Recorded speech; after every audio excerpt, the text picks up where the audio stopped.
तो नमस्कार दर्शकों, स्वागत है आपका हमारे आज के एक और नई वीडियो में। तो दर्शकों, सबसे पहले इस बाबा की ये वीडियो देखिए। वो जब बात होगी वो स्वयं वेद की बात है। स्वयं वेद के अंदर लिखा हुआ है स्वासम वेद। एक तो ये फर्जी वेद ले आए आप। कौन सा वेद है स्वासम वेद? हाँ, चुप हो जा, सातवीं फेल, चुप हो जा।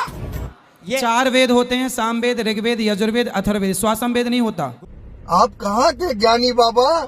ज्योत निरंजन ने वो चारों पढ़े, पांचों पढ़े इसने। तो पांचवें जो वेद था उसके अंदर उस परमात्मा का विशेष ज्ञान था। तो इसको चिंता बन गई कि उस परमात्मा की इस प्रकार जानकारी प्राणियों को होगी, ये सब भाग जाएंगे।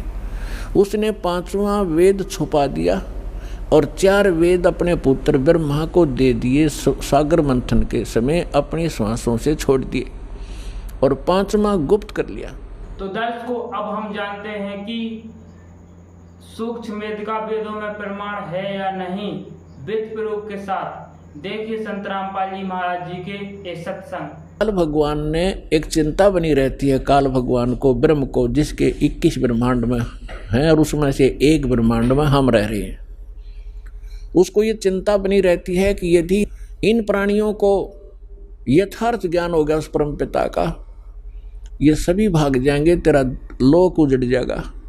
इसलिए इसका भरसक प्रयत्न रहता है कि इनको मिसगाइड रखूं और कोरी बकवाद बरवा दूं। साधना करने की इच्छा हो तो गलत करें, शास्त्र विरुद्ध करें, और नहीं फिर जैसे ऋषि महर्षि घर से निकले साधक निकलते हैं, जो साधना वो कर रहे होते हैं, उनसे कुछ होना जाना तो उनसे होता नहीं। 1-2 वर्ष के बाद फिर उनमें कोई ऐब जरूर होता है। कोई सुल्फा पीने लग जाता है, कोई भांग पी कर टाइम पास करता है तो कुब्द में लग जाते हैं, कोई सिद्धियां प्राप्त कर लेते हैं, फिर एक दूसरे पर प्रभुता फैलाकर जनता में वो प्रशंसा के पात्र बनकर अपना जीवन नाश कर जाते हैं। तो पुण्यात्माओं, इस तत्व ज्ञान से पता चलेगा कौन कितने पानी में और कौन सी साधना सही, कौन सी गलत। जैसे जब ब्रह्मा जी कमल के फूल पर विराजमान थे और उस समय वो कहते हैं कि मुझे नहीं मालूम मैं कहाँ से उत्पन्न हो गया, इस कमल के फूल पर मैं कहाँ से आ गया और कौन मेरा जनक है। तो फिर वो ऐसा विचार कर रहा था। उसी समय इस काल भगवान ने, इनके पिता ने आकाशवाणी कर दी कि तप करो, तप करो। ब्रह्मा जी कहते हैं मुझे आकाशवाणी सुनाई दी कि तप करो। मैंने 1000 वर्ष तक तप किया।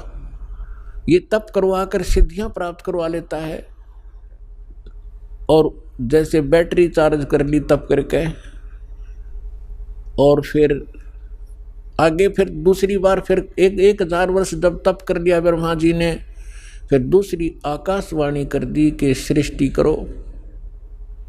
सूक्ष्म वेद में कहा है कि तपो तपो कर वाक्य सुनाया, लोक रचो बल मेरी माया।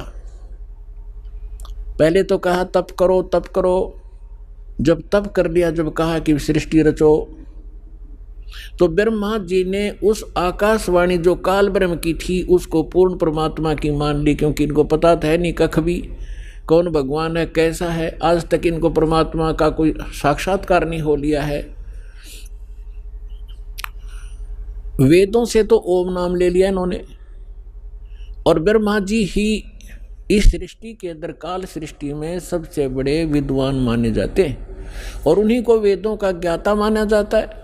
अब अन्य जिस भी ऋषि को, मनु को या वासिष्ठ को, जिसको भी उस ब्रह्मा जी ने जैसा ज्ञान दिया, तो उसमें से एक तप भी साथ जोड़ दिया सभी ने कि ब्रह्मा जी को आकाशवाणी हुई थी कि तप करो। ये तप ले लिया चुनक ऋषि ने ब्रह्मा जी का मौखिक। तब तक तो वेद प्राप्त भी नहीं हुए थे। उसके बाद फिर सागर मंथन हुआ था जब 4 वेद प्राप्त हुए थे। वैसे कंप्लीट जो वेद थे ये 5 थे। इस काल भगवान को 5 परमात्मा ने वहाँ से फैक्स कर दिए थे इसके अंतःकरण में। फिर इसके श्वासों के द्वारा ये बाहर निकले थे सागर के ऊपर, और सुसज्जित बहुत सुंदर थालियों के अंदर आए थे। तो इस ज्योत निरंजन ने वो 4 पढ़े, 5 पढ़े इसने। तो 5वें जो वेद था उसके अंदर उस परमात्मा का विशेष ज्ञान था। तो इसको चिंता बन गई कि उस परमात्मा की इस प्रकार जानकारी प्राणियों को होगी, ये सब भाग जाएंगे। उसने 5वां वेद छुपा दिया और 4 वेद अपने पुत्र ब्रह्मा को दे दिए, सागर मंथन के समय अपनी श्वासों से छोड़ दिए, और 5वां गुप्त कर लिया। उसकी अक्षति पूर्ति करने के लिए स्वयं परमेश्वर को आना पड़ता है, उस 5वें वेद को, तत्व ज्ञान को बताने के लिए। आपको दिखाते हैं श्रीमद् भगवत गीता के वो श्लोक जिसमें सूक्ष्म वेद की जानकारी है। ये है श्रीमद् भगवत गीता, और इसके अनुवादक हैं जयदयाल गोविंद का, गीता प्रेस गोरखपुर से प्रकाशित है ये। इसके चौथे अध्याय के हम 32, चौथे अध्याय के 25 से लेकर ये देखिएगा। अब ये है श्रीमद् भगवत गीता अध्याय नंबर 4 का, और श्लोक नंबर 25 से लेकर 34 तक आपको निर्णय करके देंगे कि वो सूक्ष्म वेद यानी 5वां वेद क्या है। देखिए ये 25 नंबर श्लोक में क्या कहा है कि अपरे यानी अन्य योगीजन यानी साधक देवताओं के पूजन रूप यज्ञ का ही भली भांति अनुष्ठान किया करते हैं, और अन्य यानी दूसरे ब्रह्म अग्नौ, पर ब्रह्म नहीं, ब्रह्म यानी ब्रह्म तक की ही साधना करते, इसका अर्थ ये है। और कुछ आत्म रूप यज्ञ का हवन करते हैं, को अपनी आत्मा को देखने में ही, अपनी आत्मा देखो इतना ही जानते हैं। 26 में कहा कि दूसरे नाक कान आदि को बंद करके यानी अन्य योगीजन श्रोत्र आदि समस्त इंद्रियों को संयम रूप अग्नि में हवन किया करते हैं। दूसरे और कुछ शब्द आदि यानी शब्द स्पर्श समस्त विषयों को इंद्रिय रूप अग्नि में हवन किया करते हैं। 27 में कहा है कि दूसरे योगी जन यानी साधक इंद्रियों की संपूर्ण क्रियाओं को और प्राणों की समस्त क्रियाओं को, प्राण माने सांसों का, आते जातों को देखते रहते हैं। ज्ञान से प्रकाशित आत्म संयम योग रूप अग्नि में हवन किया करते हैं। 28 में कहा है कई पुरुष यानी दूसरे द्रव्य संबंधी यज्ञ करने वाले होते हैं, जैसे कहीं भंडारा करवा दिया, कहीं पर धर्मशाला बनवा दी, जो धन से होने वाली जो धार्मिक क्रियाएं हैं वो करते हैं, कंबल बांट दिए, ये देखो। तो अपने कई पुरुष द्रव्य संबंधी यानी धन से होने वाली यज्ञ धार्मिक क्रियाओं को करते हैं। कुछ कितने ही तपस्या रूप यज्ञ को करने वाले हैं, कुछ तप करते हैं। तो दूसरे कितने ही योग रूप यज्ञ करने वाले हैं, और वे कितने ही कुछ योग करते रहे, योगासन, और कितने ही अहिंसावादी तीक्ष्ण व्रतों से युक्त यानी जैसे मुंह पर पट्टी बांध कर नंगे पैरों घूमते हैं। और कुछ एक चलो जैसे जैनी प्रयत्नशील पुरुष स्वाध्याय रूप ज्ञान ये करने वाले, कुछ स्वाध्याय करते हैं, जैसे गीता जी का पाठ कर लिया है, या कोई और किसी ग्रंथ की वाणी को, या किसी वेद के एक श्लोक को, जैसे जिन्होंने गायत्री मंत्र के उसकी रिपीट करते रहे। कहते ये सब अपनी अपनी क्रिया। देखो आगे 29 और 30 में क्या कहा है, चौथे अध्याय का हम पढ़ रहे हैं। 29-30 में आगे दूसरे कितने योगीजन अपान वायु में प्राण वायु को हवन करते हैं, यानी अपने अंदर के जो क्रियाएं हैं योगी क्रियाओं को करते हैं। अन्य योगीजन प्राण वायु को अपान वायु में हवन करते हैं। और कितने ही नियमित आहार अल्पाहारी करने वाले हैं। कुछ प्राणायाम प्रयाण पुरुष हैं, प्राणायाम आदि करके ही अपने शरीर को सूक्ष्म बनाने की चेष्टा करते हैं पुरुष। और प्राण और अपान की गति को रोक कर प्राणों को प्राणों में ही हवन किया करते हैं। ये सभी साधक यज्ञों द्वारा पाप नाश कर देने वाली यज्ञों के जानने वाले हैं नहीं। इसका अर्थ यह है कि ये सभी अपने अपने जो साधक अपनी क्रियाएं करते हैं उनको पाप नाशक जानते हैं। अब फिर 31 में ये कहा है कि जो यज्ञ से बचे हुए अमृत का अनुभव करने वाले योगीजन सनातन ब्रह्म सनातन परमात्मा को प्राप्त होते हैं। यज्ञ न करने वाले, यज्ञ जो धार्मिक अनुष्ठान नहीं करते, उनके लिए तो उनके लिए तो यह मनुष्य लोक भी सुखदायक नहीं और न ही परलोक, यानी वो तो यहाँ भी दुखी और आगे भी दुखी, जो कुछ साधनाएं नहीं करते। तो आगे चौथे अध्याय के 34वें श्लोक में ये कंसेप्ट क्लियर कर दिया है कि जो जिन यज्ञों का, यज्ञ में धार्मिक अनुष्ठानों की जानकारी अभी तक तुझे मैंने दी है, ये ऐसी धार्मिक अनुष्ठानों की, यज्ञों की जानकारी सच्चिदानंद घन ब्रह्म परमात्मा ने अपने मुख कमल से आकर बोली है।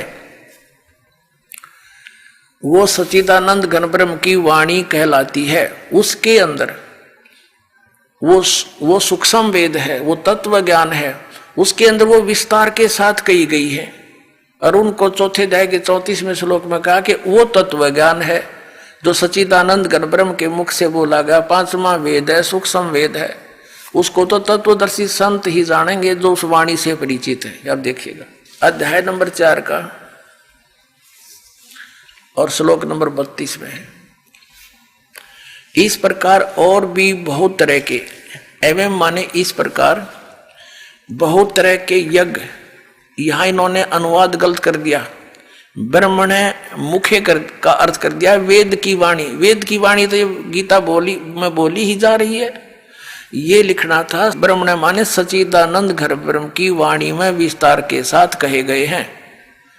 अब ये ब्रह्मण का अर्थ इन्होंने जहां विचलित हो गए, यहां गलत कर दिया। 17वें अध्याय के 23वें श्लोक में आपको दिखाते अनुवादकर्ताओं के कर कमलों से क्या लिखा है। अध्याय नंबर 17 श्रीमद् भगवद गीता श्लोक नंबर 23। ओम तत्सत इति निर्देश ब्रह्मण तिर्विध समर्थ ब्राह्मणा तेन वेदा च यगा च विहिता पुरा। अब इसमें क्या कहा है कि ओम तत्सत, ऐसे यह 3 प्रकार का ब्रह्मण माने सच्चिदानंद घन ब्रह्म का नाम कहा है। ब्रह्मण माने सच्चिदानंद घन ब्रह्म। हमने ये सच्चिदानंद घन ब्रह्म, ब्रह्मण का अर्थ ये देखना था, इसको हम यहां लिख लेंगे।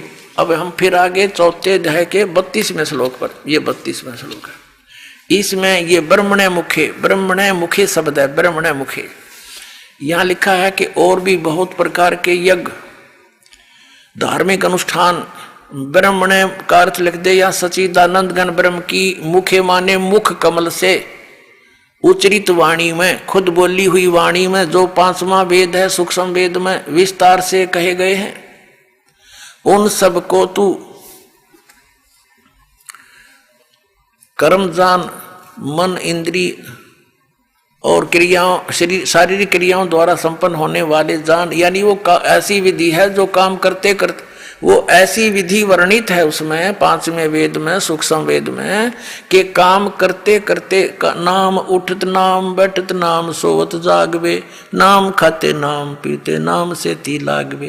कहते काम करते करते करने की बता रखी है, उसको जानने के बाद फिर तो सभी कर्मों से मुक्त हो जाएगा। देखना, इंद्रियों द्वारा संपन्न होने वाले जान, शारीरिक क्रियाओं द्वारा संपन्न होने वाले जान, और इस प्रकार तत्व से जानकर उनके अनुष्ठान द्वारा, यानी उस सच्चिदानंद घन ब्रह्म के द्वारा बोली गई सूक्ष्म वेद 5वें वेद में वर्णित विधि को जानकर फिर तू सभी कर्मों से मुक्त हो जाएगा। देखना, इस प्रकार तत्व से जानकर उनके अनुष्ठान द्वारा कर्म बंधन से सर्वथा मुक्त हो जाएगा।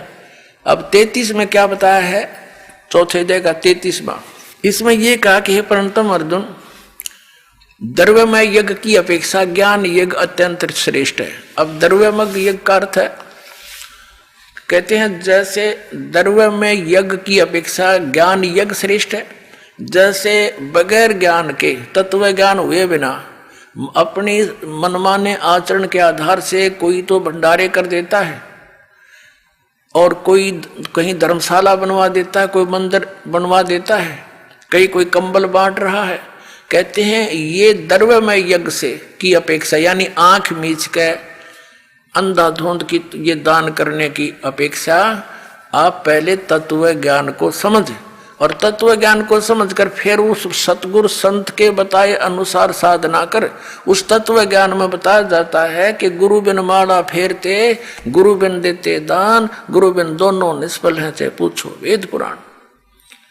तो तत्वदर्शी संत के बताए अनुसार फिर दान करते हैं, आपको लाभ होगा। द्रव्य में यज्ञ फेर कर, ऐसे करने से कोई यूज नहीं है, तो आंख मीच कर कोई करने लग जाओ, इसका ये अर्थ बनता है।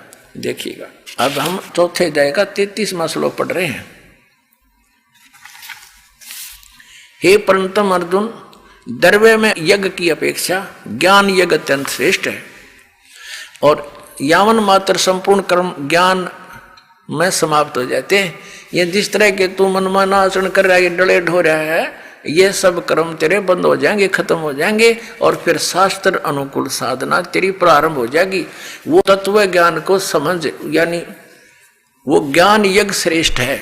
अब चौथे अध्याय के 34वें श्लोक में कहा है कि वो तत्व ज्ञान जो सुख संवेद 5वां है, उस तत्व ज्ञान को, उस 5वें वेद को जो सच्चिदानंद घन ब्रह्म ने स्वयं आकर के बोला है अपने मुख कमल से, वो सच्चिदानंद घन ब्रह्म की वाणी 5वां वेद सुख संवेद है, और उसमें बड़े विस्तार के साथ धार्मिक अनुष्ठानों की जानकारी दी है। वो तत्व ज्ञान है। उस तत्व ज्ञान को तू तत्वदर्शी संतों के पास जाकर समझ देखना। चौथे अध्याय के 34वें श्लोक में, चौथे अध्याय का ये 34वां श्लोक है। उस ज्ञान को, कौन से ज्ञान को? जो सच्चिदानंद घन ब्रह्म ने अपने मुख कमल से बोला है, सच्चिदानंद घन ब्रह्म की वाणी में 5वां वेद है। उस तत्व ज्ञान को तू तत्वदर्शी ज्ञानियों के पास जाकर समझ, उनको भली भांति दंडवत प्रणाम करने से और उनकी सेवा करने और कपट छोड़कर सरलता पूर्वक प्रसन्न करने से वे परमात्म तत्व को तत्वदर्शी न, तत्वदर्शी संत तत्वदर्शी न, भली भांति परमात्म तत्व को यानी तत्वदर्शी संत ज्ञानी महात्मा तुझे तत्व ज्ञान का उपदेश करेंगे। अपने आत्माओं, इन आचार्य नर शंकराचार्यों ने कख भी पता नहीं अध्यात्म मार्ग का,